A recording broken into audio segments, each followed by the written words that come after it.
Do you remember the good old days? When something didn't work, you stopped doing it. Remember that? Especially if what you were doing had negative consequences. Enter stage left the Welsh First Minister, Mark Drakeford. His Labour government are bringing in new measures to tackle Wales's high COVID rates, the worst in the UK. Strange. They've had the strictest measures since the summer. COVID passes in Wales will be extended to cinemas, theatres and concert halls from the 15th of November as part of the plans. Pubs, restaurants and cafes may also require passes if infections climb amid a wider repertoire of actions. So the Welsh Government, as we have seen to a more extreme degree in New Zealand and Australia, have opted for the approach of every totalitarian regime in history. If the policies are not working, double down and inflict them on the population with more determination, with more coercion and more ideological glee. Damaging measures including mask mandates, vaccine passports and social distancing, which impact the economy and society, do not appear to be having the desired effect. If they were effective, Sweden, Florida and others would have an eye-watering COVID death toll. But they don't. Florida has a lower age-adjusted death rate than lockdown-loving California. And Florida now boasts among the lowest cases in the whole of the United States. And they've been free for months. When they lifted the mask mandate, Joe Biden called it Neanderthal thinking. Well, it was Neanderthal thinking not to lift restrictions. Now, what's happened in Florida is all down to the political courage of this man, Governor Ron DeSantis, who had been labelled Ron Death Santis for his decision to go early, lifting all restrictions. But his critics have gone very quiet, and I doubt they'll be apologising. But being wrong doesn't seem to matter anyway, and it doesn't provoke a change in policy. It's like losing a football match 10-0 and not changing formation, but sticking with the same tactics. Who cares that the other teams are winning with a different approach? None of this is opinion, by the way. Sweden have seen a tiny fraction of the economic damage suffered elsewhere. Their kids stayed at school, they haven't exploded their national debt or ignored other illnesses. Sweden have won the argument. They suffered 15,000 very sad deaths from or with COVID. Now, I stress from or with COVID because it's important to contextualise these figures, given the comorbidities of so many who sadly lost their lives. The average age of death was over 82. That in a country that didn't lock down or have mask mandates, and 15,000 sad deaths out of a population of 10 million people. Terrible to have one death, but it's not exactly Armageddon, is it? It's a fraction of our per capita death toll. And look at the damage we've had here. Look at what we've been through. Meanwhile, Lithuania is effectively a police state now, with the most authoritarian vaccine passport regime in the free world, and mask mandates and all of the other measures, and yet cases are through the roof. Let's just compare no lockdown Sweden to police state Lithuania. There you go, that's Sweden in orange and Lithuania in black. Draconian measures, a complete destruction of civil rights, vaccine passports. You can't even go into a bookshop without showing one, and their cases are through the roof. Go figure. And look at the trajectory of the virus throughout. They mirror each other, except that Sweden are now ahead of the game. When will we accept that this dreadful virus, which we all hate, cannot be controlled? And certainly not without such colossal damage as to be worse than the disease itself. And look, I'll level with you. I wish we could talk about something else. I really do. I'd rather show you cat videos. Wouldn't that be nice?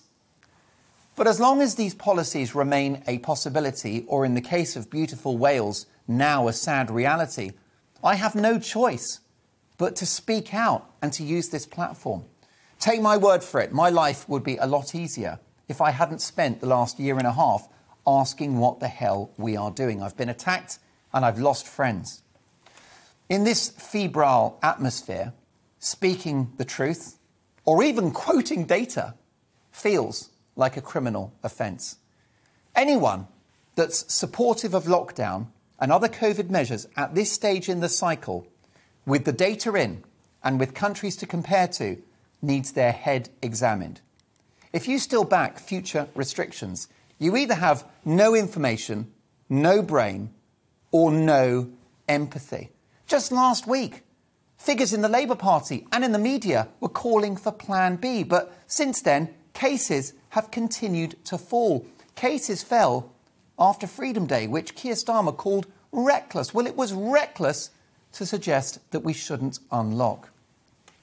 No country in the world that didn't lock down has a disproportionately higher death toll. The trajectory is eerily similar everywhere. Turns out, virus gonna virus. There is a noticeable lack of honesty about the failure of lockdowns and a lack of transparency about their amazing damage. Not just from the countless lost lives, the non-COVID death toll of untreated cancer and other illnesses that will clearly dwarf that of COVID, but the University of Bristol predict that 500,000 deaths will come from the recession alone. So we haven't just cost lives with these measures, in my view, more than we'll see from COVID, but we've wrecked lives too, and that's a fact. And why is it okay to wreck lives? Why is it okay to wreck people's lives and to close once viable businesses and to create a mental health crisis? Why is that okay? It isn't okay. Every boarded up shop means that someone's unpaid bills have caused them to become poor. They've had to lay off workers. We're talking about repossessed homes, broken families, visits from the bailiff. I defer to the brilliant comedian Abby Roberts, a regular on this show and at GBNews. She's going far, that woman. She is a specialist in mic drop tweets. Here's what she came up with this week. This is the biggest I told you so in history. Absolutely right and so true, except it will give me no pleasure to say I told you so. Like Abby and millions of others, I'm angry. And I care so much, partly because of my job, because of this job. Because almost every day since this began, you've told me your stories. And I won't look away, I won't ignore, I won't gaslight, and I won't shut up. I never have done, and I never will. It's terrible to see the Welsh First Minister double down with these measures. And it's telling how many figures on the left are so happy to wield control over people. It's in their DNA. So many voices of the left have pushed for lockdown because they like to control people. They like to tell people what to do, and they don't care about the economy. And I think there's an empathy gap too. But let's be clear, Boris has failed as well. He's done these measures, so he can hardly call himself a Conservative. But I do give him credit for Freedom Day on the 19th of July, and I hope that he can tap into his libertarian principles as we enter the winter and emerge into 2022. Now, we've got so many viewers in Wales. You're watching now. It's amazing to have your company. We get so much correspondence from Wales. It's the most incredible country. So it pains me to see what's happening there, and it's a warning to the rest of the country. I've had enough. I don't like to use language, but this government is taking the piss. They've robbed us of life's freedoms, shut down our schools, stopped us buying from shops, shut the pubs, closed down businesses, banned us from seeing families, stopped us from visiting loved ones in hospital, cancelled operations, can't see your doctor. Thousands and thousands of families can't even afford a holiday because of this testing and they've even tried cancelling Christmas before. Well, they can get and now these treacherous urchins are stopping us from going to rugby matches, clubs, cinemas, theatres, whilst they walk around with their virtue-signalling, knee-bending woke bollocks and want us to comply. The government can go and get I'm done. Virtue-signalling, knee-bending bollocks. I mean, this guy has got a way with words. Thank you so much for that, Richard. Now, I would never say that you should break the rules or the law, and I never have done, and I never will. The rule of law is what makes this country great. But you can, like Richard, peacefully make your voice heard. History will judge this madness harshly, but at least you'll know that you stood up and were counted. This doesn't end until we say it's over.